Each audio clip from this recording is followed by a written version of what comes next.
Voices of Defiance podcast number 45, recorded Saturday, August 29th, 2015.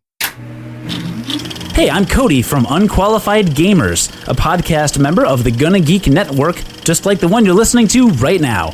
The opinions expressed are those of each individual. Check out other podcasts at GonnaGeekNetwork.com and get ready because geekiness begins in 3, 2, 1...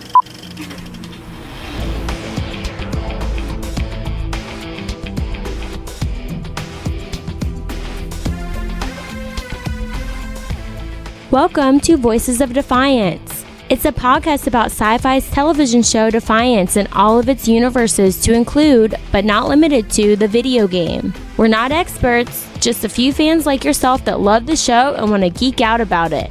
If you haven't caught up to the latest aired episode, you might want to pause right now and go catch up, since there will be spoilers. You have been warned. And now, let's have some fun and get on with the podcast. It's time to meet the man in charge. Hello, I'm your host of Voices of Defiance, Stargate Pioneer. My friends call me SP. And with me is the woman, the one who is just so much of a Jamie Murray fan, she might have to get a green card. Her name is Shannon. It could happen. You never know. I'll do it. And then also with me is the man who had touted repeatedly that he would never do another sci-fi podcast again. His name is Sean. Yeah. Liar. I'm just a big liar. I did say that at one point, though, didn't I? You did. And I didn't even ask you. I was asking Chad, and you're like, oh, she's in, I'm in. So there you go. Well, yeah, you can't not do a podcast with Shannon. No, that's awesome. Without Shannon, we would not be here. And today we do have be here. What's that? You'd be here. No, I would not be here without you. No. He's like, no, I ain't doing this alone. Show. No. You were it, so otherwise, no. So today we do have a special edition podcast. This is not a normal live podcast. We've done this a couple of times before during the season here, but we do have a special guest, which we'll get to in a second. Just a reminder, you can catch us at GonnaGeek.com. Go to our contact page there, or our podcast page there. All the contact information is in the top right-hand corner. You can find all the great ways to reach us, the Twitters, the Facebooks, our email addresses, including our voicemail line, 612-888-ARC1 or 612-888-2751. And yes, we do have a special guest today. It is not, unfortunately, Jamie Murray. It is the next person, best person in the line, the Defiance Jesus. His name is Kevin Murphy.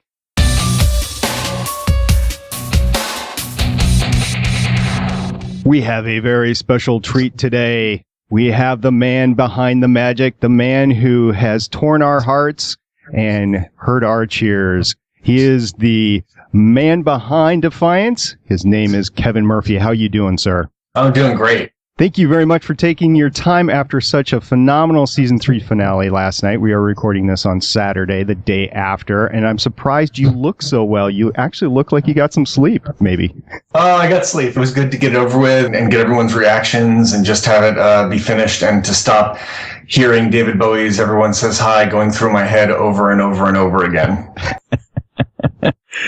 Yeah, that'll do it to you, won't it? Yeah, it takes a little while to get all that stuff out, and now you can just breathe and think about season 4. That's what I will do.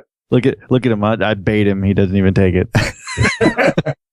Yeah. Well, by the way, trying to mention that you gave out questionnaires after every single season to the cast of where they thought their characters would be. Where's our questionnaires? You didn't give us anything. That's called Twitter. Be prepared to be inundated, sir. I was going to say, we have an entire department for that. Shannon's sitting right over there. Right here. It's my department. Now, before we get into the easy softball questions, we'll do the hard one first. What made you almost eat a baby on national television? Because it was terrifying. Yes, it was terrifying. Poor baby was traumatized. Truly, this is an issue where for Kinsey, even though her race is a race of predators, with Stama, it was really, really personal, because the thing that's really interesting to me about the Olmec is they view human beings and Votans as we would view chickens. Chimpanzees. But one of the chimpanzees dared to have sexual congress with her father. And because Kinsey has grown up the ultimate only child, because most of her race has been frozen in suspended animation, and her only waking experience has been with her father, who is also her lover because of the weird proclivities of the Olmec culture. She's very, very territorial. And for Stama, she was looking for, what can I do to really, really hurt her? And the issue with the baby wasn't so much for Kinsey that I'm going to eat a baby. It's that this is really going to get Stama where she lives. And she took great pleasure in that, because there is a sadism in Kinsey that you only get from an adolescent girl, which is what Kinsey is in terms of the overall Olmec lifespan. You know, she's a Heather. Very powerful adolescent girl, the ultimate mean girl, you might say. Yes. She's your whole rabbit in the kind of stew kind of girl. Don't mess with Kinsey. Little Kinsey stew, a little Kinsey smoothie going action going on there. Yeah, well, it was sushi, actually. We ended up with Kinsey sashimi. Ah. Lots of it. So back in, 2011, 2012, when you were just coming on, starting this project, what were your goals on Defiance? Where did you want to be eventually? Back in the beginning, our goals was to actually get it shot, because the show had a very, very troubled gestation. I was originally brought on to assist Rockne O'Bannon, and he himself was, I think, the fourth or fifth writer who had been on this project, and they had been trying to figure out exactly what it was going to be together. It was going to be this big multi-platform transformative media experience. But the problem is they had the world, but they didn't really know what the end of the world was. And Rockne's version of this was basically, and again, it was through the mandate from Sci-Fi, that it was kind of a blue skies science fiction procedural with some sort of science fiction crime of the week with a bit of a serialized element. And there was some disagreement between the LA creative at Sci-Fi and New York creative about to what exactly that meant. And I think Rockne was sort of caught in the middle, and my job was sort of to just keep everybody from killing each other. Rockne got an opportunity to leave the show because his passion project had gotten greenlit over at the CW. So he came to me and asked me if I would take over the show, because that was a condition to Sci-Fi releasing him from his obligations. I said yes, provided I'm allowed to revise the pilot, because I did not want to be the captain of the Titanic.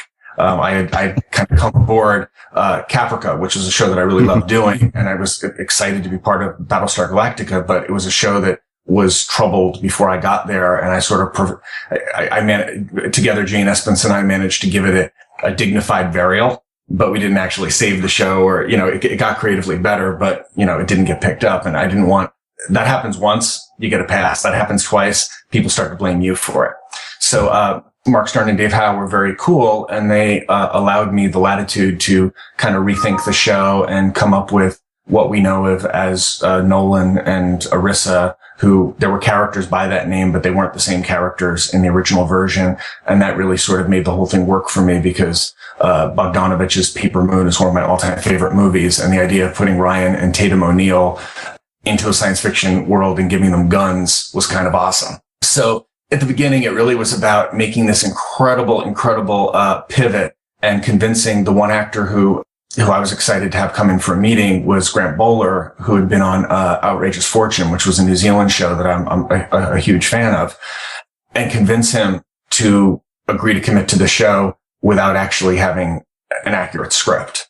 And so he came in, and I acted out in 45 minutes what the show was and who his character was. And I explained him and Arissa, and I explained, and you're going to sing Johnny Cash Jackson at the beginning. It's going to be really cool. And there's going to be no plot whatsoever. It's going to be 4 minutes of, just you guys singing. That's it. No. And he's like, oh, mate. Okay. I'm in. And then, Jamie Murray, we had done a show that we both really loved, but it only lasted eight episodes, called Valentine, that was on the CW for about 20 minutes in the late aughts. And she had passed on the original script, but I really, really, really wanted her for Stama. So I wrote 2 scenes for her to give her a taste of what the show would be. And I wrote this incredibly heartfelt, passionate letter begging her to do it. And, she said yes, because she trusted me, because we had done a show before, and there really was nobody else that could have done Stama the way that she did. So I'm actually only being part flippant when I say that my goals were to get it cast, to staff up, and still rewrite the entire script, which Michael Taylor helped me do, and our wonderful writing staff helped me do. Andrew Kreisberg was on staff, who went on later to co-create Arrow. We really had some incredible, Gabrielle Stanton from Haven. We had some really amazing science fiction writers, and Michael Taylor's just the best. Weddell and Thompson, who are now helping to run The Strain on FX. And together we started turning into something resembling a show. And I think it was a little bumpy at the beginning. Like, there's a lot of things I would have liked to have done differently in the original pilot, but the fact that we got it shot and they didn't pull the plug on the thing was a miracle. And by the time we got about halfway through season 1, the show really started to kind of find its footing, and we started to really understand who Daytech was and Stama was. And it was somewhere around like the Razor Rain episode is really, I think, where the show kind of hit its footing. Yeah, the pilot was phenomenal from our perspective. Really enjoyed that. Very similar to me, at least, for the BSG miniseries. Of course, it wasn't as long or anything, but it did hit all the high notes, and was excited to watch the show at that point in time. Yeah, what we did for the pilot with the writing staff was we wrote on a dry erase board. I said, okay, what are all of your favorite things in Western movies? Let's make this the TV science fiction version of Silverado, which was basically the ultimate, like, everything but the kitchen sink Western. And we were like, okay, there's got to be a sassy saloon girl. There's got to be a fight. There's got to be this. There's got to be that. There's got to be the desperados are coming to town, and the town has to line up against them. And we looked at all of our Western tropes, and we started figuring out, okay, how do we fit as many of those as possible into this pilot and make it the ultimate, like, rootin' tootin' Wild West science fiction post-apocalyptic experience. And we just had way too much fun putting that together in the week that we had to revise the pilot. You only had a week? Yeah. Wow. Not a lot of time. They're professionals. We were in prep. Yeah. And I would go, we'd work on the story break in the morning, and then I'd have to leave around lunchtime to go to casting. And then I'd come back at the end of the day and go over with what we had come up with in the story break. And then when it was done, I think Michael and I had like 2 days and a weekend to actually wrote it. We just traded scenes. I think each of us took like an act and just went back and forth. How long did it take to film it? Filming it was probably about 20 days. And that was after all the sets were built and stuff like that too, right? Yeah. Yeah, the sets were being built while we were doing location work. So some of that stuff that took place out in the wilderness, like it was actually a gravel pit in Uxbridge, which is north of Toronto. That stuff was shot first while they were building the Need Want set, and they were building the backlot. The backlot used to be a big sweeping parking lot. It's about the size of a football field. And so we took that over and built all that stuff from scratch. There was nothing there but flat pavement before we got there. I've seen the time lapse of them actually building the town, and it was phenomenal what they were able to do. Of course, not exactly like real construction. It's a set, so there's probably little false buildings and stuff like that in there. It makes it a little easier, but actually the thing that was very unusual in a great way is Steve Gagan, our set designer, our production designer, he built most of those buildings practical. And they actually he didn't finish them inside, but the idea was that every time in series we would come to need the inside of a building, we would use our set budget to finish the inside of the building. So we would build a shop, and then once we built that shop, then we would always have that as an asset for the rest of the series. We didn't have the dining car set for the pilot, but we had that for episode 2. And then we went back and we shot that last scene with Mayor Nicky and Mr. Birch during series, and then stuck it back into the pilot. So we would have another building in the pilot. And gradually over time, you'll start to notice that there's more and more locations that appear that we use over and over again, like the lab above Doc Yule's house, the little, the balcony thing that gives you the view of the arch where Nolan and Arissa have their goodbye scene this season, and where Alok was smoking a doob with his buddy, that ended up getting shot first season. Like that was a new set. And it was great because it allowed us to really build the scale and scope of the town in a really intelligent way. And Steve Gagan is really prescient and far thinking as both an artist and as a practical filmmaker. Except for when you blow up the top of the arch. That's digital, so it's easy.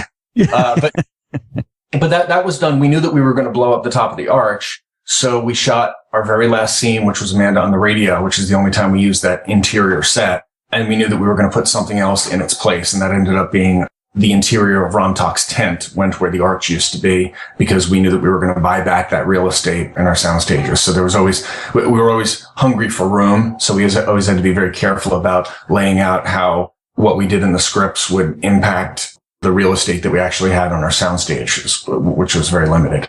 Yeah, the amazing thing about that is when you watch a lot of sci-fi shows, and some are really good, like BSG was particularly good about this, but some sci-fi has the ability to look kind of Spartan when you create sets and create these worlds that you build. And the thing that we've always appreciated, and we talk about it almost every week, some portion of it every week on the cast, is looking at all the little details in Defiance. Like, we created a whole backstory for the frog on Doc Huell's wall. Clarence. His name is Clarence. His name is Clarence. You know, he has a special place and everything. And then a couple episodes ago, you had like a full 5 seconds on Clarence the frog there in Doc Huell's office, and we're like, yes. Well, we're all having the same experience, because we'll see something on the set that we haven't really gotten a good look at in the past, and we'll linger on it or we'll feature it because, it's about time we took a look at this thing. And yeah, the Clarence the frog, that's a perfect example that I always notice it, and it always makes me shake my head like, why the hell is that there? Gotta get some frog love. That's right.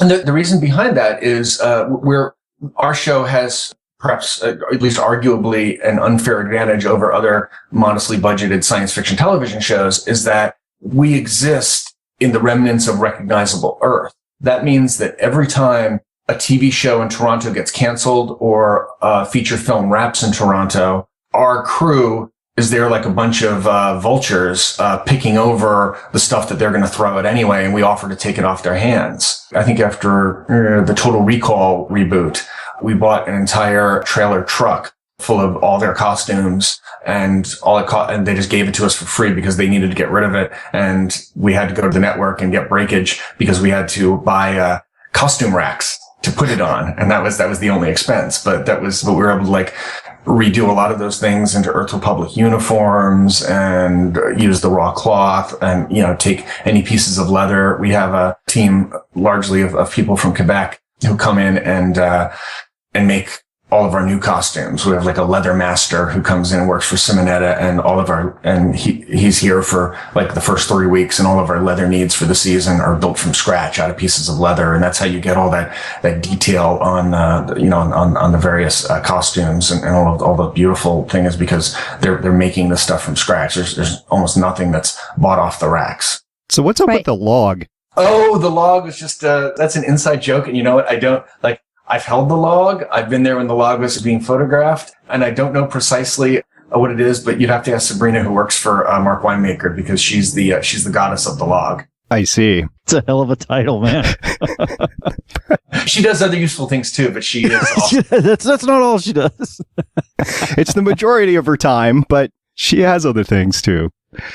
So we went over how the series started. When did your vision of where you wanted the long-term vision of Defiance start to formulate? That was formulating, I think, as we were in the process of prepping the pilots, because once it was written, there was still 6 weeks of prep, but we had a full functioning writer's room. And so we were deciding what we were going to be doing down the line in the show. And then we were going back and basically retrofitting the new discoveries into the pilot, even while we're shooting the pilot. And that's one of the great benefits of when you do something that's direct to series, as opposed to a pilot, and then you wait, everybody goes their separate ways, and you wait to see if it gets picked up or not. We were direct to series. Now, if we hadn't fixed the pilot and if it had turned into a disaster, they would have pulled the plug before we went to camera, or they would have pulled the plug after we shot the pilot. They would have burned off the show as like a 2-hour sci-fi movie, and they would never have shot anything else. Gee, we haven't seen anything like that on Sci-Fi recently. Nothing. I don't. No comment. But this was sort of greenlit and organized to go for a full 13, but there were a couple of safety valves that were left in there as kind of circuit breakers so that they could pull the plug if they needed to. But luckily they didn't need to, and we're still here, and we're so far still kicking. I tell you, it was kind of nerve-wracking this season to see so many people that no one was safe this season. Like when the first episode, we see all the Macaulays get wiped out within the first 2 hours. Why? Why did you kill Christy? Why? Basically the reason was to make the consequences seem real, because people that you care about can die. And I think that for me, like when I look at shows that I enjoy, I'm infuriated when, on The Strain they kill Sean Astin, but at the same time, it's good storytelling and I appreciate it. I'm infuriated. I'm a Game of Thrones fan and I'm infuriated on a weekly basis, but that's great because it means I'm engaged. You can't get attached to anybody. I mean, you'd already dumped Tommy the year before and then boom, within the first 15 minutes, Christy's gone and be like, ah! Hey, but it makes Alex step up. But it gives more room for Alok, who I don't think was used to his full potential season 1 just because there wasn't enough oxygen on the show. And I think that once we gave Jesse more to play, he became such a powerful, wonderful character. And I think by killing, it's terrible, but by killing Rafe and killing Christy, suddenly it made the whole Tar family dynamic, and the fact that Stam was the one that did the deed, it made all of them a lot more interesting and compelling. The fact that, Mia Kirshner's, wonderful and I adore her up and down, but having Stama kill her first season really created an interesting dynamic with her personally and with her and Amanda, and it's still paying dividends. Like their big scene in the finale, when she says, "I'm sorry," and she says, "I wasn't apologizing for that." We know damn well what she's apologizing for. And that, if we hadn't taken the bold move of killing Kenya in season 1, we wouldn't have been paying those dividends down the line 2 years down the road. Is it even possible to bring back the Kenya clone at this point in time, or do you think her lifespan has expired? Oh, and in my mind, I think there's a story in there, and it might, unless the comic book, I keep hearing about how the comic book's going to happen and it never really happens. But I think, there's a whole story in my mind about what happens there. It's just, unfortunately, we do 13 a year, and they're not like other basic cable minutes where sometimes you have an episode that's an hour, 10 minutes or something like Sons of Anarchy where they'll go 90 minutes. We're pretty much held to a 43-minute hour. So there's a lot of stories that we can't tell or side. There's so many things we wanted to do. We wanted to go back and show the Ellis Island arrival from space, and we wanted to see Datak and Stama when they first arrived, and we wanted to see that Ram Tak was piloting one of the pods, and we saw that Stama miscarried and nobody would help her, and that there was a child prior to Alok. Wow. Who never made it out, and Ram Tak was there and witnessed this, and that was part of what galvanized him against the human race, because Stama was there sobbing and fresh off the boat, and nobody would help her. And later they would make that connection that they knew each other, and we just didn't have the room in the show for it, so we took it out. But there was a lot of things where the stuff that people are hungry for, like, oh, we want more detail, more about what happened during the Pale Wars, what happened during Arcfall.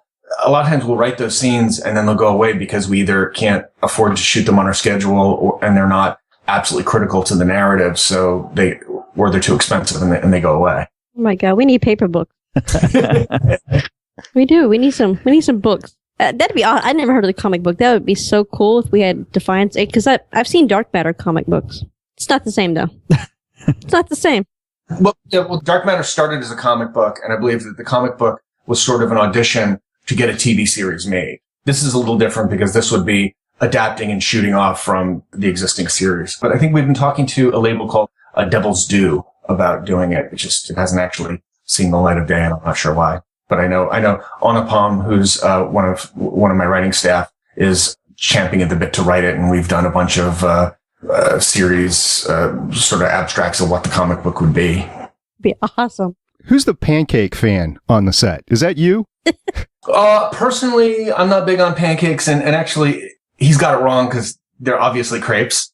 Ah. I'm not personally the pancake fan, but it's something that if I were an alien, that just seems like kind of a cool delicacy. There is nothing more than a detail. That's something that Tevkin thought was cool. He likes pancakes, and it's kind of, it shows us that he is intrigued by what Earth has to offer and that he likes this new world, because really his journey here is he comes as a conqueror with vengeance on his mind. And when he gets here and he really begins to understand what the Votan races and the native human races have built together, he begins to realize that, you know what, maybe we've moved past the idea that we're conquering, or maybe the Votan races have matured to the point where we shouldn't be thinking them as lower races. Maybe we should be treating them as peers. And I think that there's always an optimism in the show, no matter how dark things get, that things can get better. And really the idea here is that someone who comes as a conqueror, someone who has this ancient enmity dating thousands of years back with another race, that we can get past our problems. Because that's something that just living in the world that we live in right now, I want to believe that. And it might not be realistic, but if people give up on trying to make it work, it never will. I don't know, man. It's that was kind of a story that was pretty solid. I mean, it was I mean, it was all that, but it was also Stama's time in the nest with him that I mean, Cleopatra did the same thing to Mark Antony. Literally. Exactly. It is a magic Chivo. It was more than the pancakes. Exactly. Aren't all Chivos magic? Yeah, well, it's Chivo's magic has worked throughout the ages. But one of the things that you guys had on set this season was a fantastic sci-fi royalty in I mean you guys had Sarah Connor. I mean, how do you even approach her? So here's and actually I haven't spoken to Linda, but I guess I'll say it here, is that she really wanted to come back and we really wanted to have her come back. So we originally shot her going over that ridge that she was dead as and then we said, would you come back? Because we didn't have a contract. And she was like, I would love to come back. It's like, all right. So I recut the episode to make it look like, well, maybe she's dead, maybe she's not. And then I added the lines where Arissa says, do you think she's dead? I don't know. She could be around there. Because our intention was, when we got to our end game and the OMEC were coming in and eating everyone, Linda Hamilton was going to show up oblivious to any of the context, and she was going to just be about taking the baby. So the moment where Daytech comes in, that was going to be Linda Hamilton saying, "See, for my grandchild." And then I called that. Yeah, he totally did. We're like, oh, she's dead. We saw blood splatter. You've never seen the body. You've never seen the body. This is sci-fi. She can come back. Oh, yeah. So that was the original, and we actually pitched that to the network, and the network just they felt that it was a side trip. We didn't care about Linda Hamilton, and they just were what? It's sci-fi. They were against it, and we talked about it. We came up with something that worked just as well. And I think certainly Daytech coming back with his Wolverine claw and doing everything there, it gave us more fun. Like what we did ended up working, but our original intention was to bring her back. And I think that my hope would be, if we come back in season 4, if Linda will forgive me for making her think we were going to bring her back this season, that I'd love to have her be more of a presence on the show moving forward. Oh, she was just amazing. And we've talked to several people on the show, and everyone who interacted with Linda was just, she's like, she's amazing. Jesse's like, she kissed me on the lips. She's such a force for good in terms of crew morale. Like she was shooting, those first 3 episodes were just miserable. It was so cold. And we were like the night where she sings that little lullaby holding the baby. It just was tit-blastingly cold. And she just had such a fun attitude, and she was so positive, and she never let the cold get her down. She never didn't have a smile on her face that everyone felt churlish to complain when Linda Hamilton was so amazing. And she really just set a great tone for everyone. That's something that Grant does as well when he's, when he's on set. He's a tough ass, Australian dude. And he's actually from New Zealand, but he spent most of his time in Australia. And he's like, he just kind of shrugs off everything, and everyone feels that they have to strive to rise to his example. And it helps us get a lot more on the screen. So we're very lucky to have him. So talking about those cold episodes, we interviewed Billy, and first of all, we need to figure out what the name is. Is it just BB? Is it CCBB? Is it BB Gun? I mean, what's his full name? It's probably in Indian, probably Bebe. It's Bebe. Bebe. And I think that the key with that relationship was very important to me, because I've known Lee Turgeson for a long time. He was a series regular on Weird Science, which was my first job in Los Angeles. And, long before Oz, I knew that he was a major just acting genius. And I wanted to find something in this villain that would challenge him. It would make it worth having someone of his caliber. And the thing is that Rom is not simply a heavy. Rom is beloved by his men. He's the fun pirate captain. He's the guy that is, when someone's having trouble, like if two of his men are fighting, there's like the cartoon villain that goes and like shoots them both, and, right. And rules by fear. No, he rules by love and inspiration and let's go and let's plunder and have booty. The men have a good time. They laugh and he's there for them. And the idea is that there's almost like sort of this weird romance between BB and Rom that, when BB says, I'll put the bullet into myself, you see that Rom has a moment where he gets touched and it's like, oh, thank you, BB. That's so kind of you. But I think it's important that we let Conrad live for X, Y, and Z reason.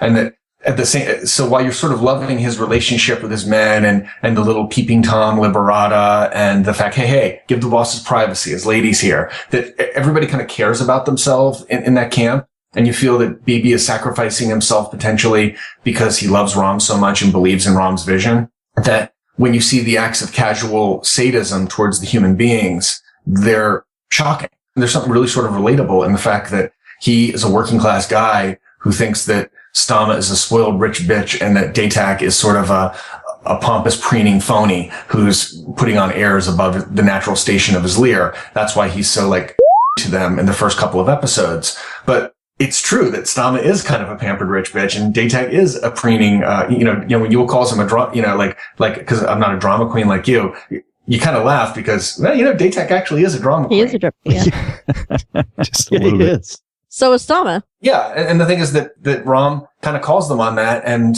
because his attitude towards our own characters is somewhat recognizable, we like him, but then we're shocked because we're conflicted as an audience, or at least I am, because sometimes I really want to love him. And then at other times I'm appalled by what he does. And really he's a guy that was broken by the world in which he lives. And in another universe, he might not have been such a sadist. He might have been an okay guy. And that's part of what makes him kind of a sad character, because he's fun and you kind of like him in a certain way. And he's got that soft spot for Datak, that basically leads to his death. It's like, you push my buttons. Like that's his tragic flaw. And getting sidetracked by the arm getting cut off.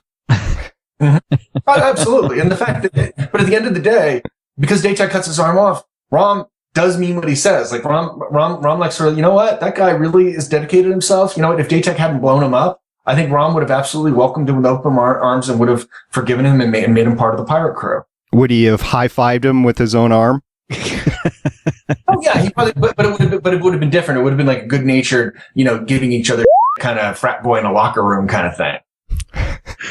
After I cold-bloodedly killed my wife after sex, and she told me to come home to our children so we could have a nice life together, and I dragged her lifeless body out in front of my friends, and we all had a good giggle about it. I was like, he compartmentalizes. Gotta have priorities, man. Not much of a family man, but man, is he great with the boys. It's like Beth by Kiss. I'm going to be out with the boys, Beth. So you have a ton of fans in Australia, and they talk to us from time to time, and they're all kind of wondering, why is nobody left alive in Australia? Because it was funny. It's just funny. The same thing like Kenya got obliterated too, which was just something that we learned in passing. It was nothing personal against Australia, but it amused me to think of Grant opening up that page in his script, and I knew that it would make him laugh. So it was a practical joke against Grant that the entire continent of Australia is wasted. It's a tough old world, isn't it? Yeah, but they got huntsman spiders and like more poisonous snakes than anywhere else. So you really don't want to go down there anyway. It's Something fine. was bound to get them. Yeah, exactly. I like the thought of Stama getting tanned. But, that's just me. So I've loved the reachbacks to the Votanus worlds, the flashbacks, if you will, and whatever. Yeah, I think those were really pulled off well in the last couple of years. Do you have a grander plan on what to do with that, or are you just taking it one season at a time? Well, going back to the Votan worlds, it's like that's a priority, but I want to save a bigger priority for me is I want to go back to Earth in the past. I was going to ask that too. I want to really get into what was going on, when the aliens had first arrived, and we tried to do some of that this year, but we just didn't have the resources. But I really want to try to plan so that we can do that. And I think one of the, I had intimated that, we were going to be looking at time travel is Yule and, it was like in a tweet last night, Yule and Nolan will make it back to Defiance. They're not like out of the show, and we're not going to strictly turn the show into, Nolan, Yule in space together, but, they'll return to Earth, but they're going to return to Earth, in the past. And that's going to give us a chance to, I sort of want to play around with, letting Yule, cause now she's been so messed up by the ship that I want to make her into a skin job with, so we can like let Trenna's face breathe and Trenna, after being such a loyal soldier for years, to actually, to allow her to pass among humans responsibly while still having Doc Yule, because she had problems with scratch cornea, which is the same issue that, Stephanie Leonidas had. So we had to make her eyes digital, which is expensive. And then near the end of the season, the mask where it tacks to her eyes and smooths in with makeup, it was beginning to give her, blood blisters, like little latex hickeys on her face that were not, I don't believe they were permanently harmful, but they were sort of disfiguring to her in like her everyday life.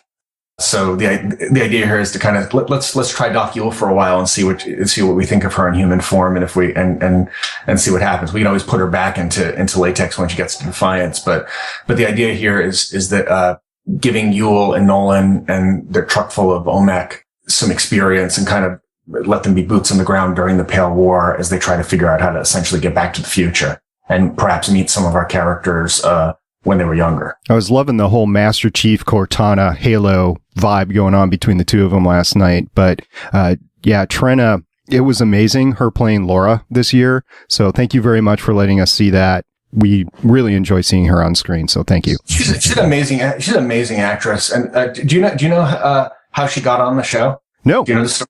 I'll tell you the story.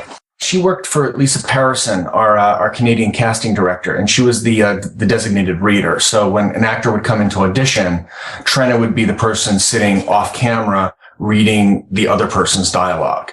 And Trenna wanted to have a shot at being on the show. And she knew, because she worked in the casting office, that we were having trouble casting Doc Yule, because we had sort of written it to be like B. Arthur, like this sort of like old, crusty, like lady doctor.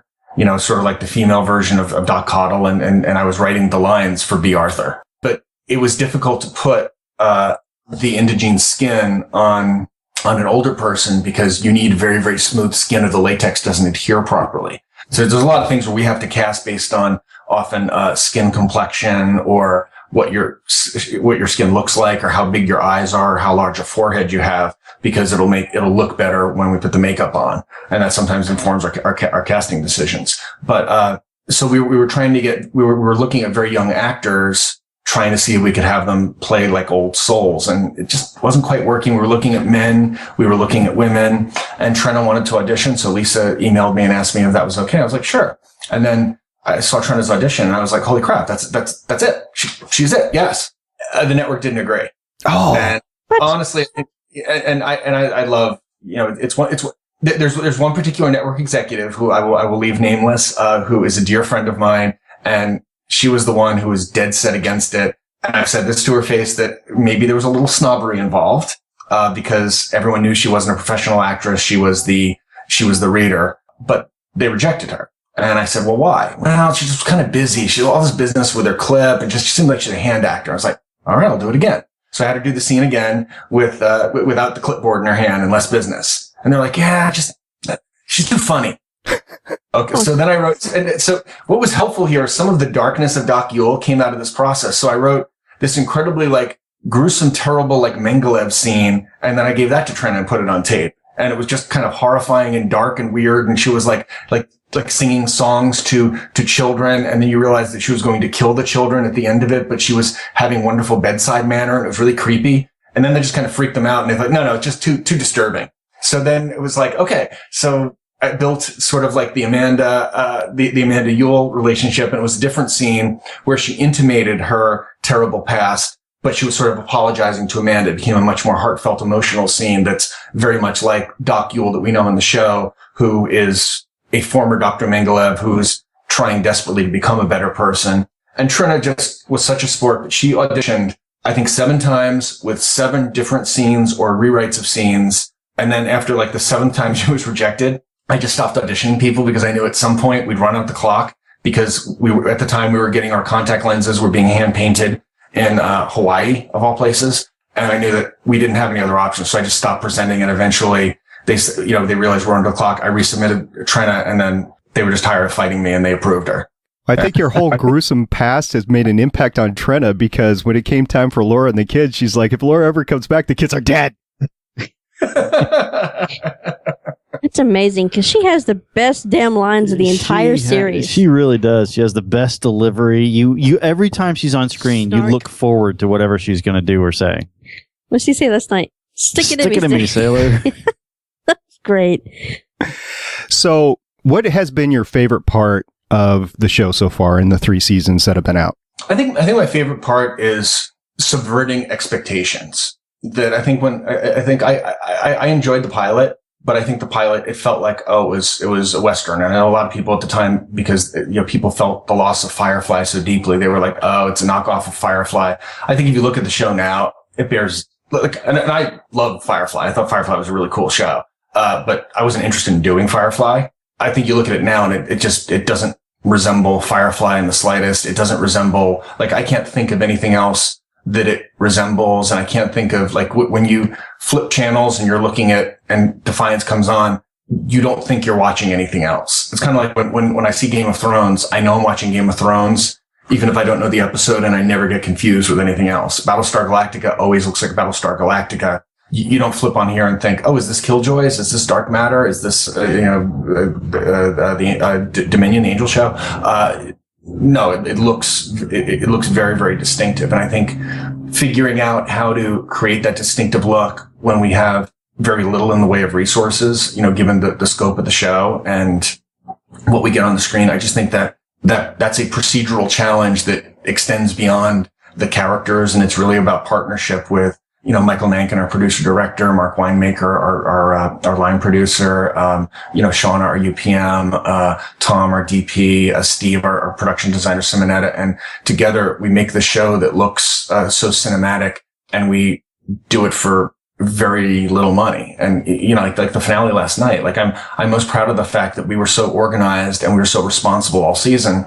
There's 420, visual effect shots in that finale, which for a show on Sci-Fi, they didn't give us amazing more money for that. We figured out how to do it by being really smart about how we presented everything. And I think that's probably the thing that is my favorite thing is sort of all the logistical hurdles that we successfully mounted to get the show, which is sort of the fact that it exists at all. I'm really, really proud of.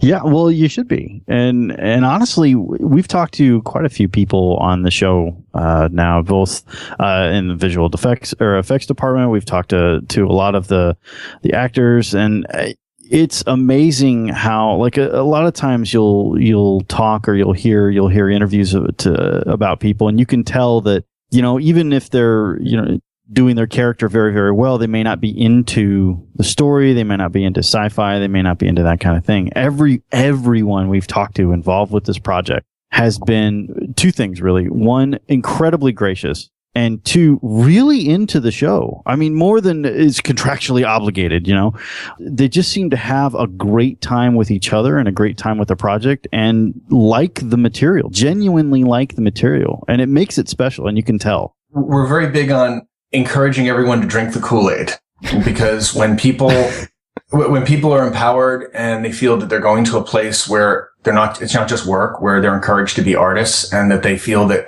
if they go to the extra trouble to come up with something that's cool, it's going to end up being featured. It's going to end up being embraced, that people aren't going to feel, wait, that wasn't part of my vision. Our production design team, they spent all this extra time because they thought it'd be really fun to have a prostitute doing a Professor on Gilligan's Island stationary bike, which was why the Need Want had record player and music playing. And, that's what an insane expenditure of time and effort. But that was just, they were into that, and that was something they were really excited about. And probably, and I don't know for sure, but probably Steve Yeagan and his team, somebody came in on a weekend and that was their project for 3 hours. And when Michael Nankin saw it, he featured it. He put it in. It was in the shot. I recognized the fact that, wow, somebody really went to a lot of trouble for something that wasn't in the script and that I didn't ask for. We're putting that bastard on camera. And then when that person sees the finished episode, they're like, wow, they really respected that thing that thing extra that I created. What else can I do? Because that's a rush if you're a creative person. And I think it's about that the show is bigger than any one person's vision. Like I've done shows where, the person that's at the top says like, oh, this is my vision. And if there's anything, if there's any idea that comes from somebody's brain other than my own, it's suspect. And I kind of feel that I want to do as little work as possible. And my ideal version of this is where if Skylab comes crashing down from the sky and obliterates me, the show will continue uninterrupted. That's a sign that I've done my job really, really well, because everyone else has risen to the point where my continued involvement is a redundancy. And I think that's like the goal for show running. Skylab, that's so 1970s. I mean, I am an old mother.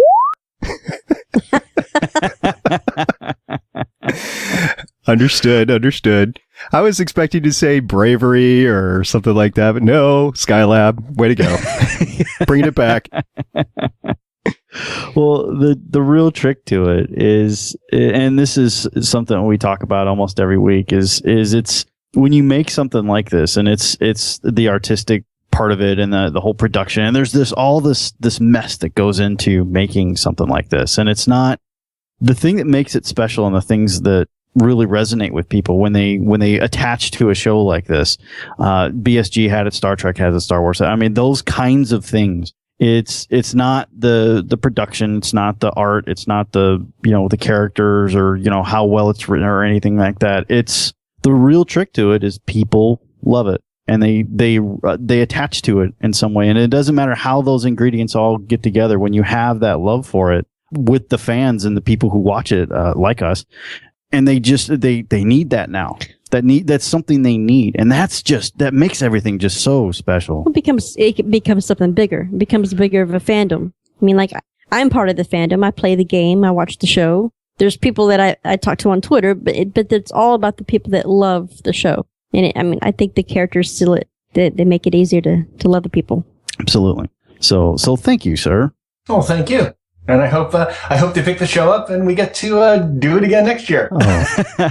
Looking forward to it. Yeah, we were very worried about that with the end, because we're like, oh my God, there's no strife. No cliffhanger. There's no cliffhanger. Oh crap! They ended it elegant and beautiful. That's going to be a problem. Well, that came from two things. One was one of the mandates from the network, which I don't mind, is the conventional wisdom used to be you've got to hook the audience at the end of the season so they come back. That seems like kind of baloney when it's a year between seasons. There's no cliffhanger that is that satisfactory. And I think that I've always ended on a cliffhanger because that's what they insisted on. And, first year when we didn't end on as much as a cliffhanger, we had to go back and reshoot to make it more of a cliffhanger. And we had to have Earth Republic rolling into town, which was something that we did after we had wrapped principal photography. But this year they sort of changed because people binge watch and they watch seasons in a unit, and people aren't hooked waiting for the next year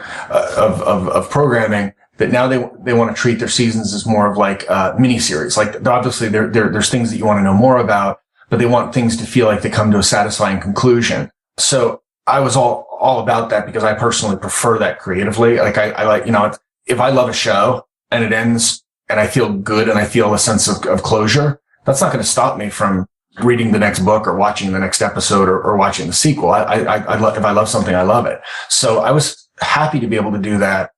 And then when we turned in our first cut, Paul Leonard, our post producer, and a couple of our writers, they said, "Oh, geez, I hope we haven't done too good a job of creating a satisfying season finale, because it feels like a series finale." And I'm like, well, you know what? That's okay, because it could be a series finale. And if people have committed to 3 years, like I can't promise the show is going to be picked up. Then at least people feel that they didn't get screwed by the experience. I've done shows that have gotten canceled and nobody ever gets to find out what happened. Like I like to tell the story about what would have happened in season 2 of Caprica, because we never got to tell it, but we had a whole plan. And I think this is kind of cool that it works on either level. But trust me, there's a whole hell of a lot of story that happens if we do come back, because Yule and getting rid of a spaceship full of Omek is not as easy as Nolan thinks it is. I said, bring it to Venus, drop them all down on Venus. You don't have to worry about it again, and go on. Marissa doesn't have to know. You're fine. I think that's fine. Nolan should have brought pancakes.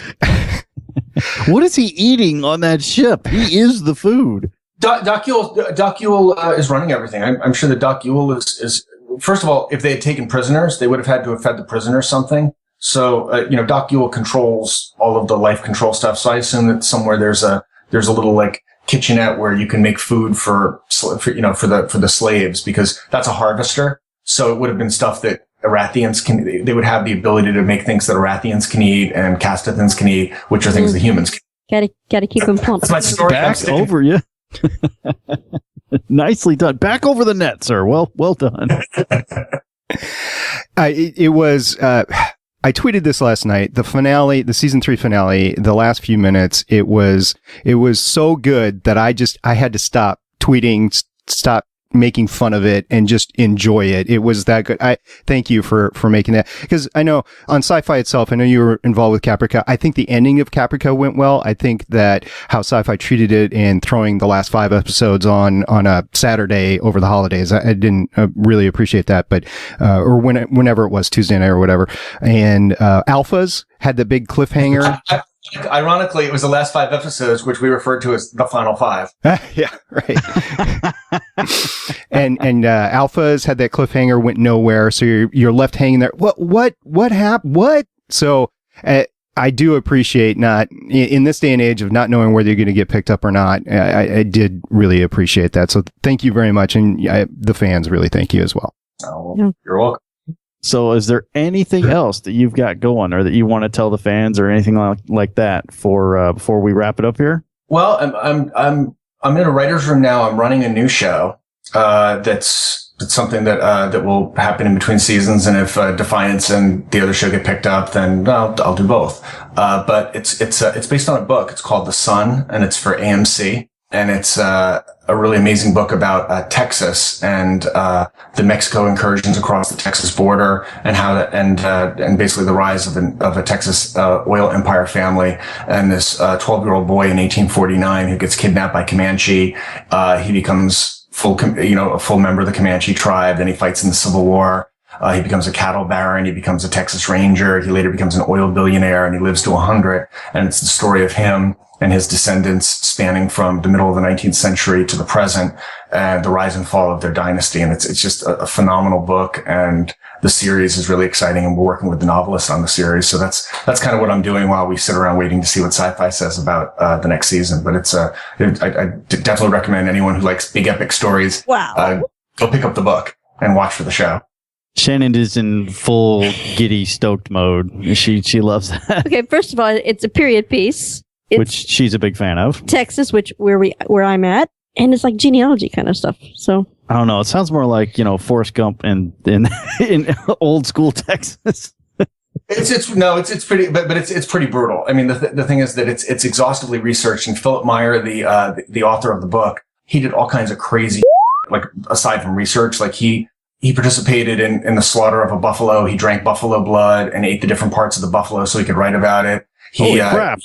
He embedded with Blackwater for 3 weeks to learn how to kill people, and where the different parts of the body, what happens when you rip apart a body. He embedded with a Comanche tribe on a reservation to hear their stories. He went out and lived in the Texas, plains for a period of 2 weeks to see what that was like. And he just really went through a lot of these experiences, and he's a little crazy, but in a wonderful, wonderful way. Mm. So I'm really excited to help make his book into a TV show. That'll be fun to watch. You know when it's going to air, or if it's picked up? If we start shooting, it'll shoot like in February, and we're waiting. It's similar to the way Defiance started, where we have a writer's room, we have a line producer, we're pitching the series arcs, then they're going to trigger scripts. And then if they're feeling good, once they get 5 or 6 scripts, then we'll just roll immediately into casting and prep.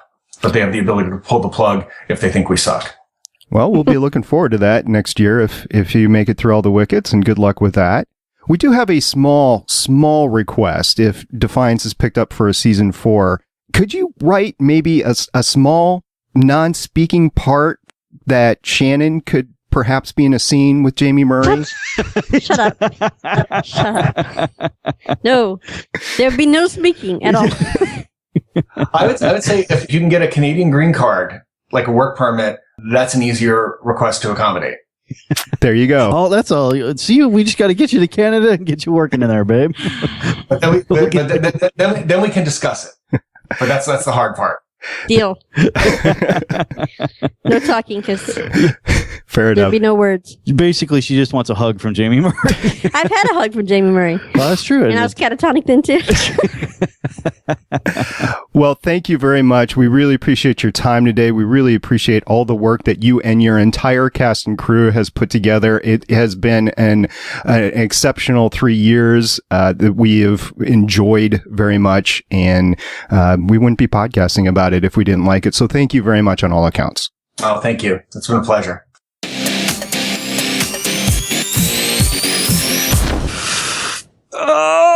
Yeah, that's pretty much right, man. Everyone, and we've talked about this before, everyone has been so cool when we've kind of been building up this year, this season for, we had Doc Yule, we had Kinsey, we had a whole bunch of people, but it's really weird to talk to the creator of a world, basically, and just fabulously interesting things to say. Just really interesting, and joked around with us, which is great, because a lot of times you can get those high-powered people, and you guys know what I'm talking about, it's SPU especially. Oh, yeah. You can get those high-powered people who are just like, yes, I am only interested in talking about the me or the creative process or anything. He said Chivo first. I'll just let it. He said it. Let it be recorded. He said it before I was being good. Damn it. He said more than that, too. Yeah. As you noticed by a couple of the beeps. I was being excellent. I kept looking at you, waiting for it to come out. Yeah. Well, I'm like, I'm not going to do that to Kevin Murphy. I mean, I've done another podcast where we had an interview with Ron Moore very briefly, and everybody's looking at me like, you be good. Don't you say bad things to Ron Moore. Ryle D. Moore, yeah, if he wants to come on this podcast, he's more than welcome to. And Sean, you don't have to behave at all. You can let him have it, both barrels. I think that's what our podcast has become, is by you letting them have it. But you can't. It's Kevin, and he's like Defiance God to me. So you gotta. It's cool that he played around. That was awesome. It was awesome for him to come on the podcast. We really appreciate his time. And off camera, off mic, we did extend our appreciation for not only him, but the entire cast and crew and their interactions with us throughout the last couple of years. We really appreciate how accessible they've been, how personable they've been to us. And it's just like a big extended Defiance family. And we really appreciated that. And he said, thank you very much. They are indeed awesome, aren't they? So that was awesome. And this was great. This was on the heels of the finale. I mentioned it during the interview with him. And we'll talk a little bit more about it in our next podcast, but I was trying to tweet funny, snarky things throughout the entire thing. And I think about with 15 minutes left, I just said, I can't do it. I'm speechless. I've had a couple episodes like that. Yeah, it was that good to me. I don't know about you guys, but if you haven't seen it already and you're listening to this podcast, make sure you watch it. And then we're going to talk about the entire episode and season 3 in the next podcast. Tomorrow. Which will be tomorrow, yeah, but who knows when people... This is... For you guys, it may not be tomorrow. For us, it's tomorrow. It's time-delayed media. Who knows when they're going to pick it up and listen to it, so... Who knows? Nobody knows. Who knows when sci-fi is going to... Well, yeah, and this may be this may be the penultimate show for Voices of Defiance. Dude, are you slamming a 40? What was that? No, it's Ice-T, He's man. on video, and it looks like he just are slamming a bottle of Jack or something like that. It's like square like that. He's like, bam! You're juicing, literally. It was that much. Is that good of an interview? I need something to drink. Yeah, even though I'll end up in the ER. What's that? Is it apple juice? No. It's iced tea. It's unsweetened iced tea. Oh, okay. Oh, Pure Lee. Is it? Yeah, Pure Leaf. Unsweetened, real brewed tea. Yeah. Yeah, we can see him on video. You guys, of course, can't see that. But it was weird to like have him off screen, like pick up this square bottle that is whiskey colored and just like slam it and then put it down. Well, I've got my Dr. Pepper, so I'm happy. You put that symbol of evil away, sir. Will do. For those of you that don't know, I held up a coffee cup to the camera of a symbol that Sean does not want to see on the... Let me see it again. Do it again. There you go. Oh. Okay, there you go. The symbol. It's funny you say he doesn't want to see that symbol, but he has a tattoo of it on his arm. I know. You know what? That is still. I mean, I have the fond. That show GWC actually Galactic Water Cooler. For those of you who don't know, actually did change my life. I met SP because of that show. I met 2 other guys that I cast with, Beef and Operator, because of that show. We do another show, Wholesome Addiction. Legends. I met Wing, who is a tremendous influence for a lot of people on the Gonna Geek Network. That show spawned so much goodness in my life. So yeah, and those people who went with me to that tattoo parlor to get this tattoo are still, it's just hardcore. Hopefully, I'll be looking for a place to get my tattoo soon. Yeah. Hopefully. Yeah. Season 4, you get a tattoo. Mm-hmm. And a green card. Have you figured it out yet? Shoulder or back of the scapula or something like that? Okay, you're going to do an arm. What's the point of seeing a tattoo if I can't see it? It's got a point. It's got a point. It's for me. It's can't for see me. the back of my arm. But yes, I can't. Indeed, we'll talk a little bit more about it tomorrow, but if Defiance does not indeed get picked up for a season 4, tomorrow's episode or the next episode will be our last episode. If Defiance does get picked up for a season 4, we will be back intermittently. We did it once last year, so I don't know if we'll just do once or more than that, but we will be back. But if it is indeed put on the shelf, we will not be coming back, and this podcast will not morph into something else, and it will be in the archives for you to listen to as far as you go. That's the deal that we made, and when we started the podcast, and we just want to make like that deal. I know. Well, we could start another one, but it'll be right here. My little finger was glowing right there. Bringing it back to Sean's first episode of podcasting ever, by the way, the ET stuff. But it's a deal the 3 of us made that this podcast would be over when the show is over. So that is what our plans are. But stay tuned. We will be back in the next episode. We will be talking about the season 3 finale episode. It is a wonderful one. If you haven't seen it yet, like I said before, you need to go see it. And it is all that goodness. So you guys have anything to say about Kevin Murphy or the rest of it before we sign off for the day? He was awesome to talk with. I'm so happy that he came on. It was a great season. Yeah, not all showrunners, which is what I'll call them, showrunners, would take time off for a podcast like us. So we really do appreciate his presence. Thank you very much. No. We call him God. Jesus. He's Jesus. Especially since he's going to be doing the Texas series. That's great. The sun. I can't wait. I'd be looking for it. Next time, we will be talking season 3, episode 13, Upon the March We Fittest Die. You can go to our contact page at gonnageek.com and find our voicemail and emails and everything. Our voicemail number is 612-888-ARC1 or 612-888-2751. And if you want a tweet torrent, you just go to Shannon's at Sci-Fi Girl. That's with 2 Y's, and the girl is with a U because Sean was being creative when he signed her up for that. No. And that was all Shannon. That's me because it's the way that the Bengals say girls. I'm a Bengal girl. I love the Bengals. Now you know something more about Sci-Fi Girl. Yes, she's a huge Bengals fan. I've been to how many concerts now because of you? I don't know. I've been to 4. I don't need you. I don't need you. Yeah, in fact, you took Kayla for her. That was her first concert, was seeing the Bengals. Well, you were with me when they came back together. Yeah. But I don't need you. It's been an exciting road with the Bengals and Sci-Fi Girl.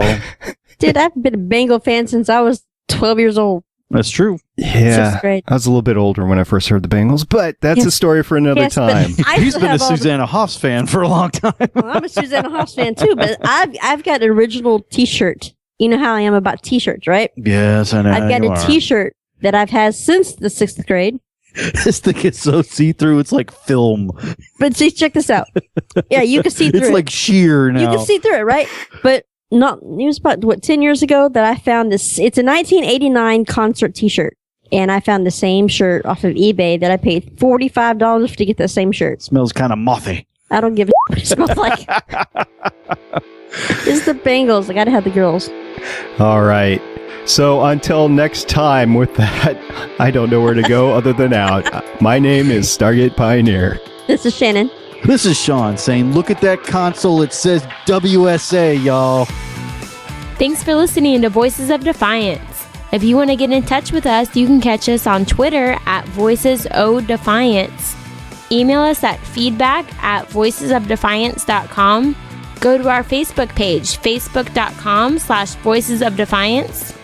Swing by our website, www.voicesofdefiance.com, or send us a voicemail on area code 612-888-ARC1. That's 612-888-2751. This podcast is not affiliated with Sci-Fi, the television show Defiance, or the Tryon video game Defiance. Music titled after the Apocalypse by Schnee Schnook and Rocket Easy by Sound Rogue can be found on pond5.com. Catch you next time, and watch out for those hellbugs.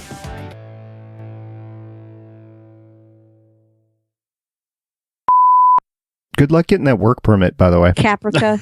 Yeah, exactly. For Canada. Oh, Oh, dude, I can't believe you said that. I was like, okay. He left the Shannon door literally open. looked at me and went, why is he doing this? He left the door open. He did not say no. So you got to figure out how to get a work permit. Who do we know in New York? New York. New York. You don't need anybody in New York. You need somebody Toronto. in Toronto. That's it. Word. Woohoo. Log. Log. Log.